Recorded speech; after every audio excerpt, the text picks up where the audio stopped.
Benso is the President and CEO of the Pennsylvania Partnerships for Children, and we have spoken about the components of, or in various presentations this morning about differential response. Do we have it or don't we? And what does it look like? So, Ms. Benso, we're all ready for you. Thank you, Chairman Heckler.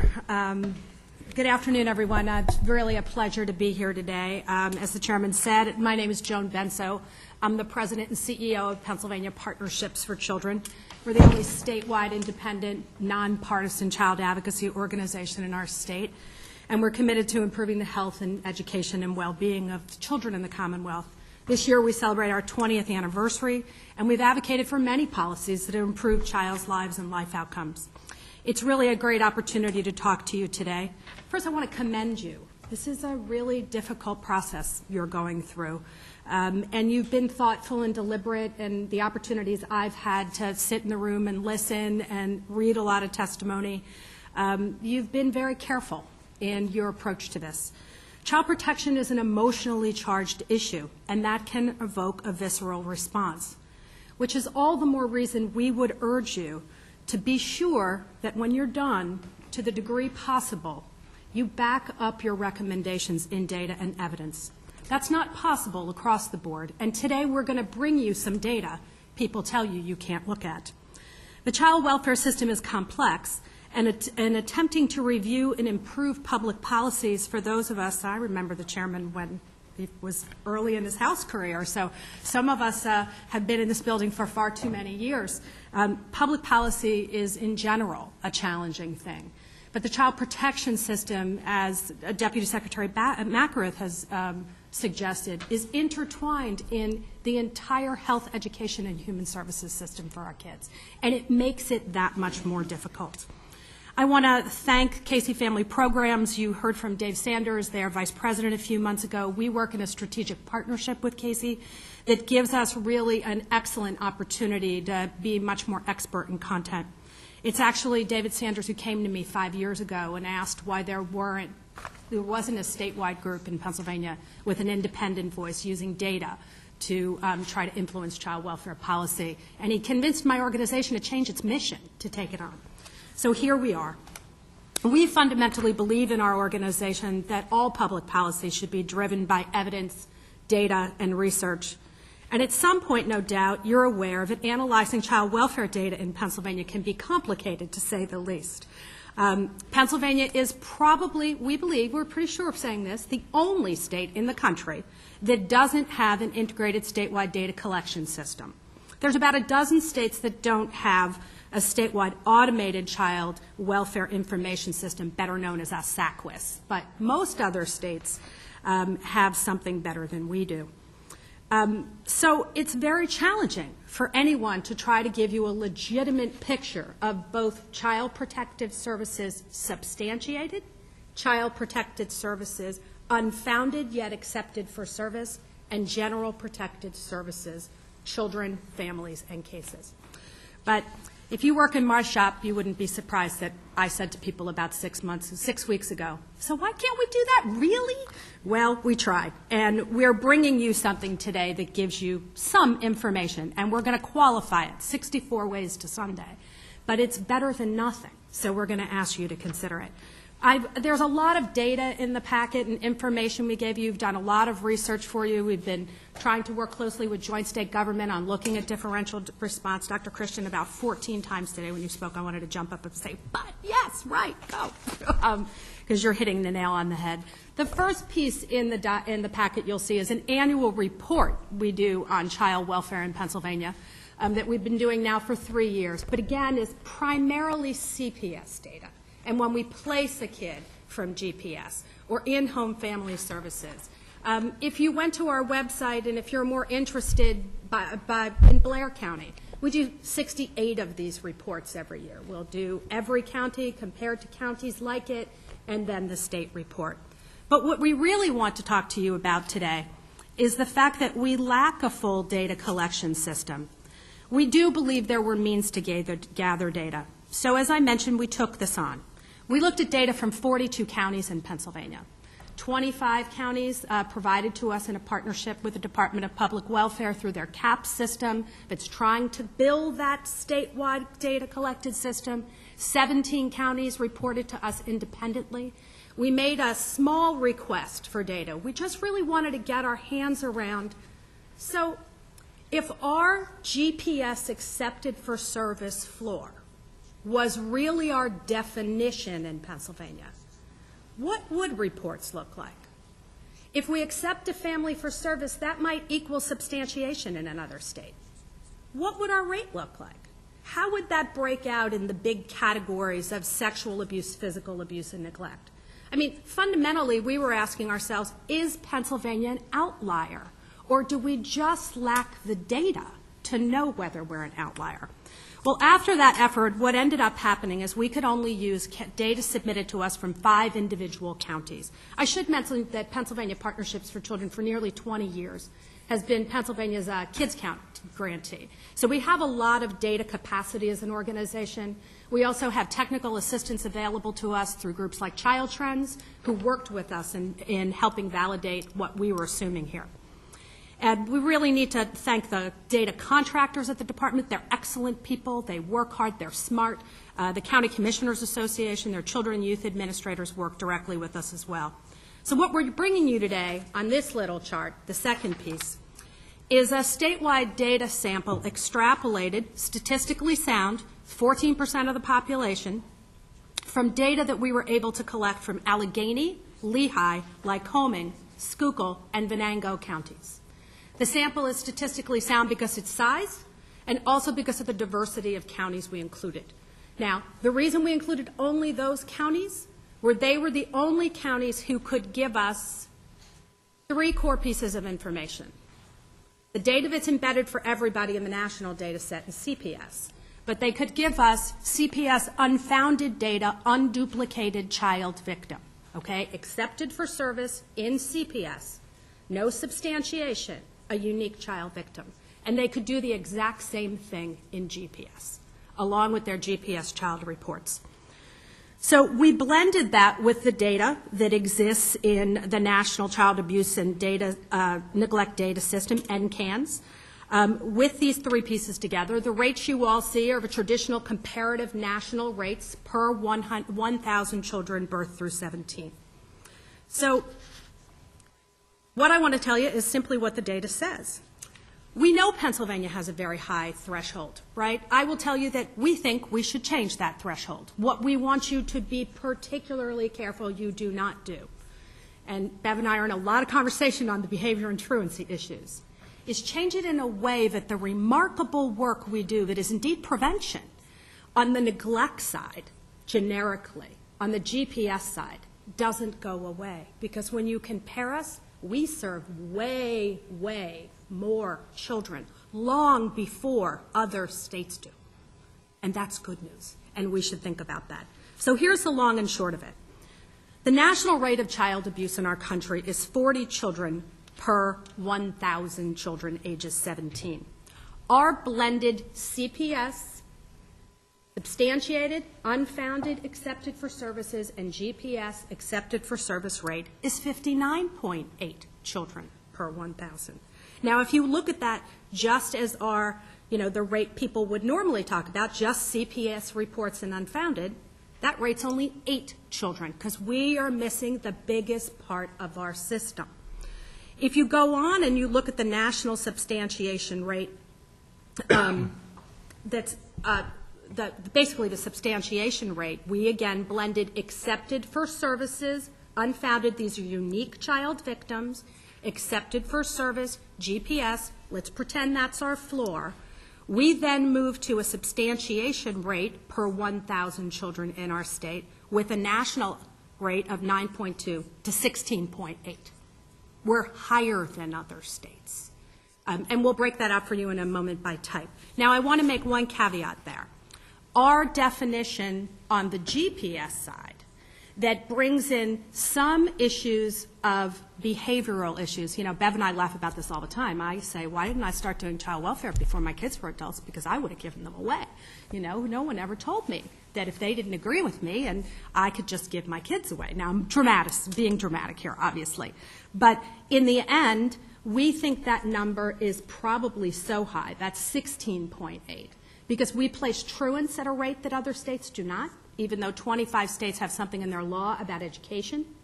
And we place children with behavior problems and parent-child conflict in a way no other state definition in the country does. We've looked at all 50 definitions, and we're unique there. So that's where we're the outlier. If you go on to look at maltreatment by type, what you'll see is that we substantiate, when again, we blended this. So we went in and we said, CPS unfounded by reason. And we took the cases that there was an allegation of sexual or physical abuse, and we did the same in GPS, and we blended it in maltreatment by type. And so when you look at our sexual abuse substantiation rate, Pennsylvania, just on the face of it, is at the national rate, 0.8 per 1,000 children. When you pull in the cases that we found, I should note that there were no cases in GPS unfounded. Could just be the 5 counties, but again, it's a statistical sample. There were a few in CPS unfounded. That tells me that maybe the most severe, you know, I don't think I agree on the pain side, but at least on the sexual abuse side, that we're getting good attention, probably, for our most severe cases. The rate goes up a tad to 0.9. When you move on to physical abuse, and again, you do these same calculations. The national rate is 1.6 children. Without the blended rate, we're 0.4. With it, we're 0.7. We're still low. And that's one that I ask myself, is that about the definition?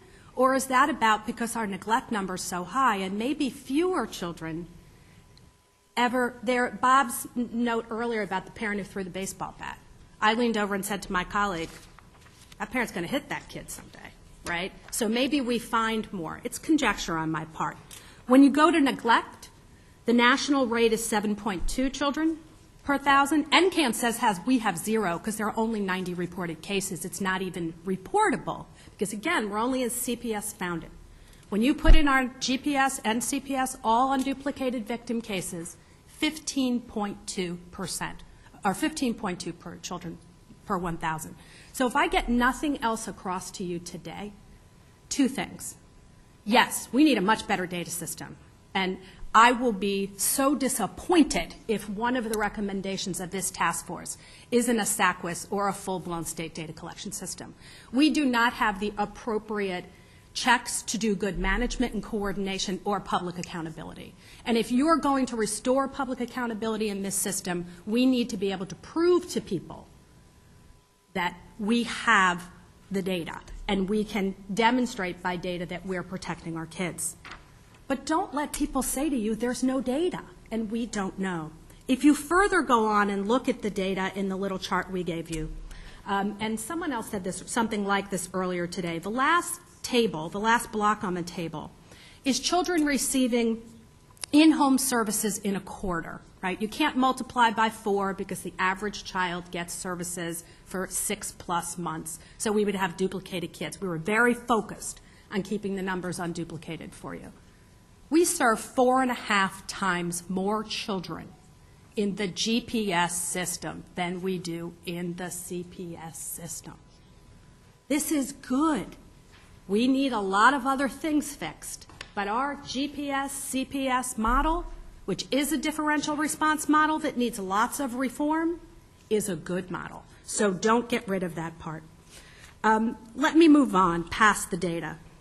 Again, this data really, has some problems. When we look at the physical abuse data and we think about the pain threshold, we think we should change that definition. Let me be clear with you. I'm not a lawyer.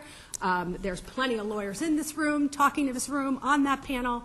You'll figure out the right words. I am somebody who spends a lot of time in this building helping people change laws, though. So I would also urge you to make recommendations to laws that we will be able to change. The chairman knows better than many that we can go so far that nobody will ever consider anything. We actually helped pass two laws 2 years ago, at the end of the last session, that were in a joint state government task force report in 2000.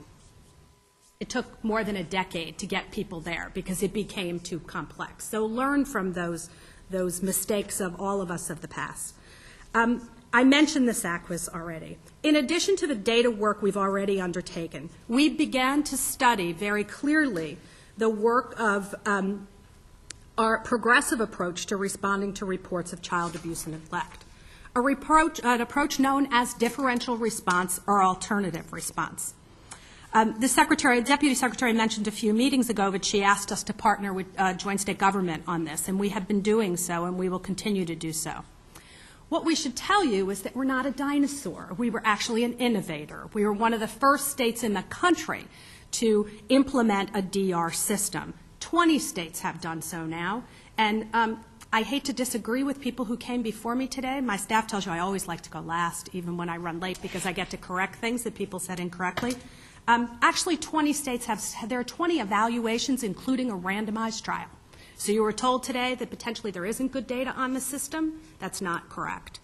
Given the body of research and findings that now exists on differential response, it's really an opportune time for Pennsylvania to go into our early system and think about how we make it much better. So first and foremost, what is DR? What is differential response, so you all know it? And again, we just gave you a little table. You can look at it later. I mean, the most important thing you need to think about in Pennsylvania, we have 2 doors, GPS, CPS, but really what that triggers is an investigation model in CPS and an assessment model in GPS.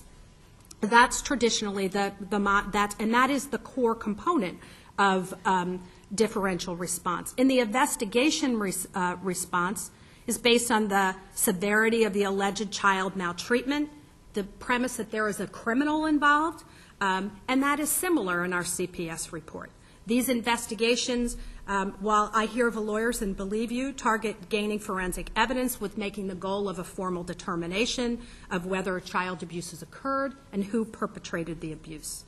The other door typically used by other states, as us in more low and moderate cases, is an assessment model with the goal of determining the needs of the family and how to effectively offer services that better support parenting, promote child safety. Our GPS system. Our GPS system today says that child is at greater risk because mom is a substance abuser. She's not, totally over the edge. The child's safety is imminent and danger today, so we have to remove the kid. Sometimes we remove the kid. Our caseworker will tell us we place way more children from GPS and CPS, a number we couldn't validate, so I'm not saying that to you on the record. But that family is referred for services in that model. That's how we do it. Some states have even 3 or 4 doors, and we think this is even more interesting. They typically are used for instances of child maltreatment when the investigation is solely the responsibility of law enforcement. For example, in Minnesota, they are moving to a model. Everyone comes in through 1 door, not 2.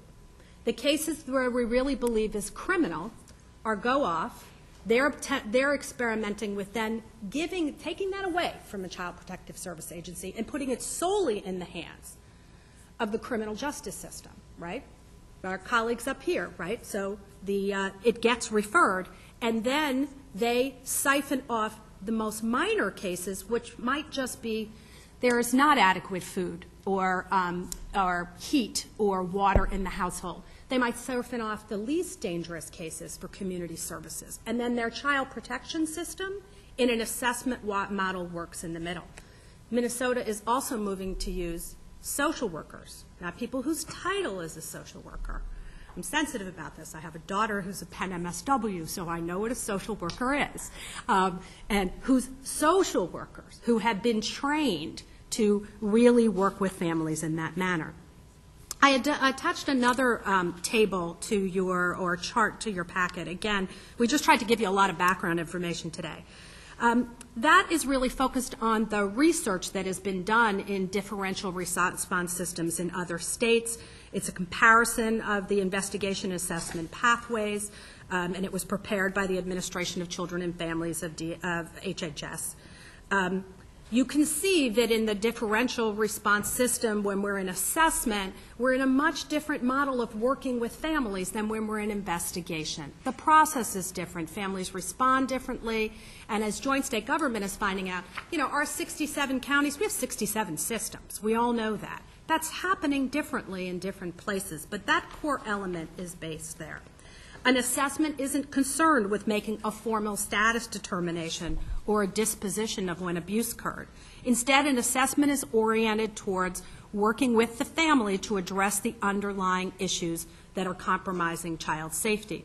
Services are most often court-ordered in investigation and voluntary. But another thing I want to correct that was said today. There can be voluntary services on CPS, and there can be court-ordered mandated services in GPS in Pennsylvania. We start GPS in a voluntary way. But caseworkers will ask that we go to the courts when families don't comply to get court-ordered services. So again, we can do both on both sides. Why more than one door? Well, there's a common sense reason for multiple doors. Different family situations necessitate different interventions. The child welfare system simply needs multiple approaches to work with families and a traditional CPS-only investigation model doesn't allow that. We have to be careful about protection, but we want to be careful that we don't shut the good partnership door. My colleague earlier today spoke a little bit about the evidence. As I mentioned this one handout already, there have been randomized trials. I'm trying to jump ahead a little bit. In Minnesota, Ohio, and Onawago County, New York. These randomized trials used rigorous research methodology to assign families who were eligible for an assessment to either the assessment or the investigation model. The supporting evidence was that for differential response was compelling. It doesn't compromise child safety, and in some incidences, they've seen it reduces repeated child maltreatment. It leads to more families getting more service. More frequently, families are connected to community supports. It increases the proportion of investigations that result in substantiation. So again, think of that siphoning off model. It's more likely to employ assessment when there are fewer safety reasons and less likely for incidences that are so egregious and obvious, such as sexual abuse.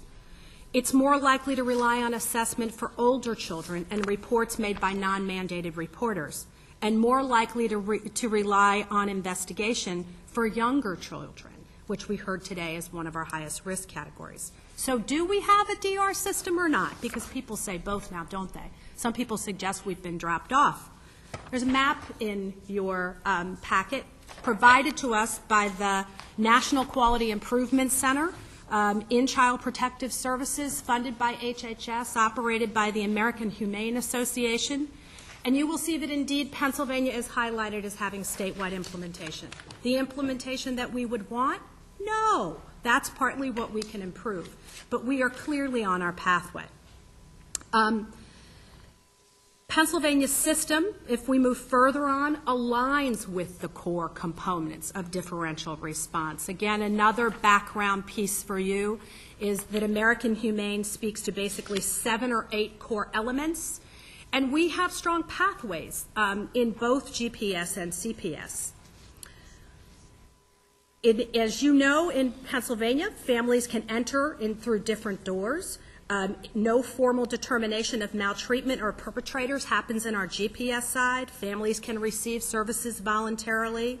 However, Pennsylvania is a state-supervised, county-administered system, and so the differences from county to county are dramatic. It's interesting. I mean, I don't believe, when I think about money and politics, we are never blowing that one up. The counties pay 20% of the bills. You know, I spent a lot of time in this building lobbying for investments in kids. We're not getting rid of that. Right? But one of the challenges in operating our system is that it's 67 county systems and not one state system. So change is harder to make, change is harder to implement equally, and change is harder to monitor because of that variation. States vary in their approach to differential response, and some key differences I want you to consider. The number of doors, as I said, or pathways. Some states use 2, as us, some use 3 or 4. When assessment versus investigation occurs, and the tools they use to determine that, safety assessments. Who responds to the initial report? It is a public agency or a private employed staff, again, based on the kind of report. And what's the ongoing services and agency involvement? 2 major differences in our state and how other states determine which door a family enters when they enter. First and foremost, all states are driven by their definitions. So our definition triggers the CPS investigation, and the second, for other situations that pose harm to children, triggers the assessment doorway. In addition, reports that meet either set of legal circumstances or criteria are screened out but may be referred for services. In most other states, and something we would really urge you to consider, especially when we're talking about making things simpler and clearer, families do enter under one definition. And the decision to investigate or assess is based on immediate child safety and the level of risk of future harm. That's how they decide. Do you go assessment? Do you go investigation? Families are then siphoned off based on that immediate safety, risk of future harm, other criteria such as age of the child, and is this a repeat case of abuse? Pennsylvania also differs in how we provide services. We require counties to make an array of services to families, regardless of whether the family is a CPS, a substantiated case. This is a terrific thing. And again, I want to make a comment on the resource issue up front a little bit. I would tell you that maybe the best demonstration of how well we fund the system, 2 points. We have the highest per capita, second highest, I believe, per capita investment in child protection services in any state in the country.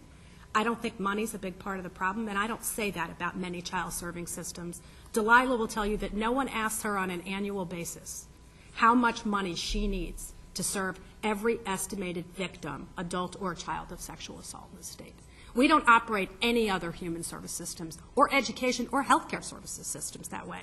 So it may be short, but probably not as short as we think. And my belief is where we are really in trouble is when families have to be referred for other services. So it's a huge problem that there is a waiting list for drug and alcohol services, or there is inadequate resources for energy assistance or housing assistance or food assistance. Those are the problems of funding. They're not embedded so much in the child protective services system itself. Another really good thing, but many states cut it off at their definition of abuse, their pain threshold. Nobody else gets anything. So let's not get rid of that. That's a good thing in our state. The other piece that's really great about Pennsylvania is that we do provide voluntary services on the GPS side. And we provide voluntary services also in CPS Unfounded. Many, again, states don't do that. If there's not substantiation, there's no service. But we have that procedural safeguard that says if a family's not complying under those weaker, those lesser allegations, we can go to the courts and mandate it. And that's a helpful piece as well. The duration of services in our state is similar in many other states. If they provide voluntary services, they tend to be shorter term, 30 to 90 days. Some states struggle to fully implement differential response, really most simply because this lack of resources. We also provided you a crosswalk of Pennsylvania's Title 55, Chapter 3490 regs that really are, this is the Bible of CPS versus GPS. Now again, only systems regulations are only as good as their monitoring and enforcement. But that's the crosswalk for how we do this. So should we consider our differential response and how can we improve it? Yes, we should continue it. Absolutely, we should continue it. We should keep it in place and we should improve it. Some suggest that county caseworkers fail to effectively engage families differently between an investigation and abuse. And we know that that's also occurring in other states. That could be a training and a credentialing issue that we should be addressing. Some states, as I said earlier, used one definition. and then spin off into or siphon off into different ways. We recommend that the task force explore some of those questions. We've actually taken on also interviewing states that have been evaluated that are county-administered DR systems to see what we can learn from them. So we've talked to Minnesota, New York, Ohio, and Virginia, who are a lot like us. And this is what they tell us from their findings. Approximately 70% of the families screened in for assessment are screened in for assessment now in Minnesota instead of investigation. Minnesota and Ohio both use similar criteria to screen reports for assessment or investigation. There are certain reports involving child endangerment that have been determined only to receive an investigation. Just the allegation is high enough to say, we're not going anywhere else, right? It levels that. Sexual abuse is an example. Abandonment, failure to thrive. I thought my great colleagues in the healthcare community would be interested in the failure to thrive definition. All the states we spoke with noted that implementing differential response really took a change in practice. Workforce development has taken a considerable amount of time. And as I said earlier, in some states, different people do assessment versus investigation. We'd urge you to consider at a future task force meeting actually hearing from a panel of American Humane and other states that have really implemented this at the next level than we would. We'd be happy to help put that together for you. In closing, I just want to make a few remarks. Our two-door approach to responding to reports of child abuse was innovative when it was started, and it's now still considered cutting edge in the nation. Our goal here is to improve it rather than abandon it. Other states continue to move in this direction. Just last month, the Secretary of the Department of Human Services in Maryland testified at a hearing at the need to pass legislation to do DR in our neighboring state because we were lagging behind the pack of other states on this model. More and more states are implementing the approach because they recognize it's a better method to work with families. Ultimately, we want children to live safely in their own families. We don't want to place them in our system, and when they do, we want them to go home and never come back. So if we don't balance protecting kids, which we must, with strengthening families, we'll go back to an old orphanage model, right? We encourage the task force to continue to be as deliberate as you've been and sift through things, to push back on people. You have great staff. We've had a pleasure of working with many of them. And say, do we know? Do we have data? Do we have evidence? Can we prove that? Is that assertion or is that fact? Because what you recommend will have profound impact on this system long term. Specifically, we would say, as I said already, create a SACWIS or a state data collection system that's fully integrated, comparable in all 67 counties. OCYF has been trying to do this for more than a decade. No one will give them the money. That's the money issue, the biggest one, I say. Enhance our differential response system. We're not done completely on everything we would like to say to you about this, so we'd be happy to bring back some more thinking in the future. And then you've dealt with so many issues of importance that, I couldn't resist saying something about. But I'm going to say very little about. Strengthen the chain of command. Dr. Christian, we hear you loud and clear. Every single worker in a hospital cannot make that report. But if I go back to what put this together, no one ever told Coach McCurdy if anything had been done with what he told Coach Paterno. We need to close the loop if we're going to use chain of command. And hospitals have these practices in place. So you've got two real experts sitting right here who can help you design this. Eliminate our separate definition of student abuse. How does that make any sense? And as somebody who's negotiated with many interest groups in this state capitol, its genesis has nothing to do with children. Get rid of it, right? Improve the collaboration with law enforcement and amongst multidisciplinary teams. It's a very important tool. We do believe you need to change our definition related to severe pain, but as I said already, with very, very careful balance, that you don't miss all the critical, important work and services that's happening on the GPS side.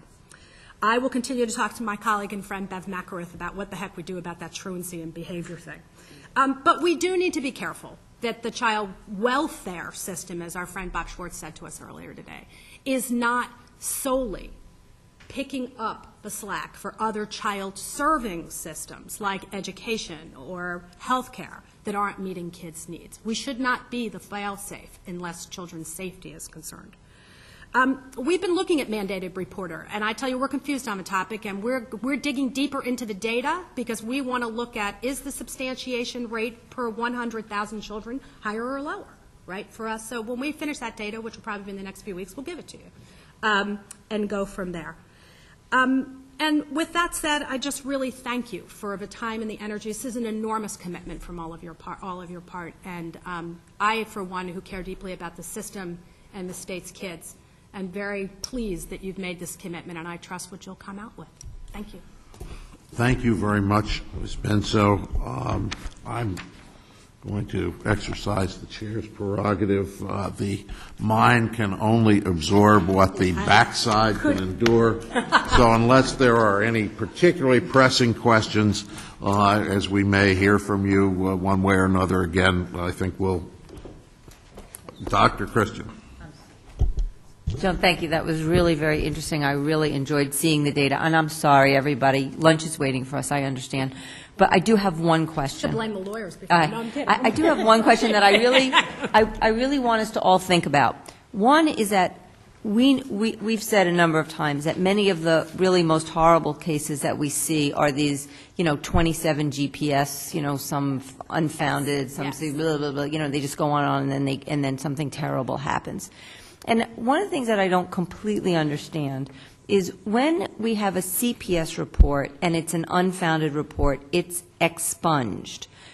But in the GPS system, although we don't count it, there's also, on the other hand, no expungement of something you don't actually count, I think.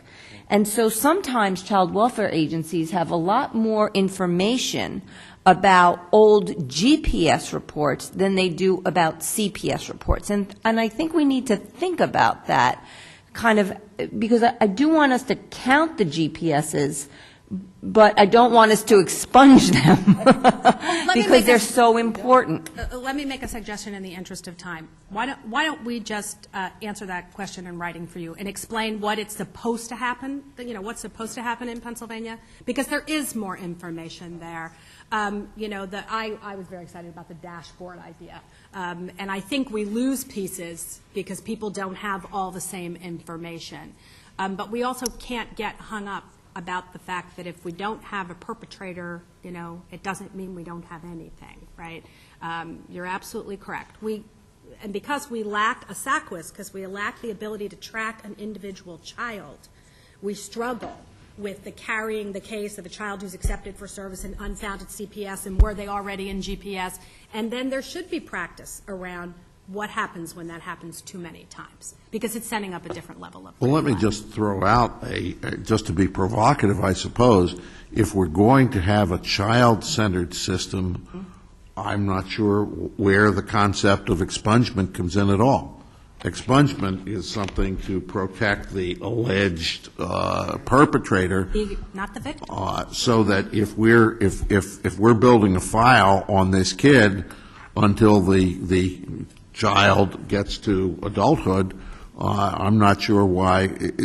See, that's the problem. We're half in, as we conceive other things, we get half in and half out of this construct, which we all, and I think maybe we'll get during lunch, to the idea that it's time for us to start reaching consensuses on the things that we hear over and over again are ridiculous and need to change.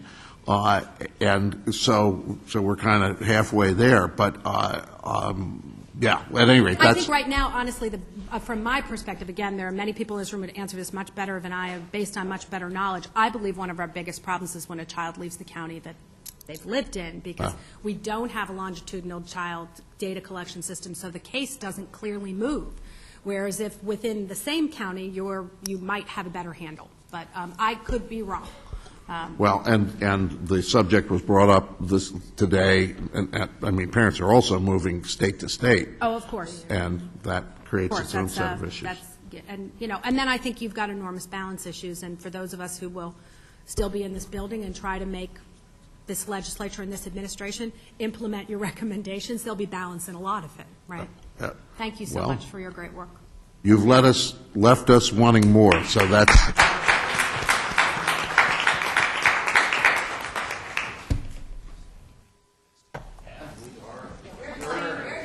This is a very complicated system. Oh, yes. I'm not in this. This is not silence.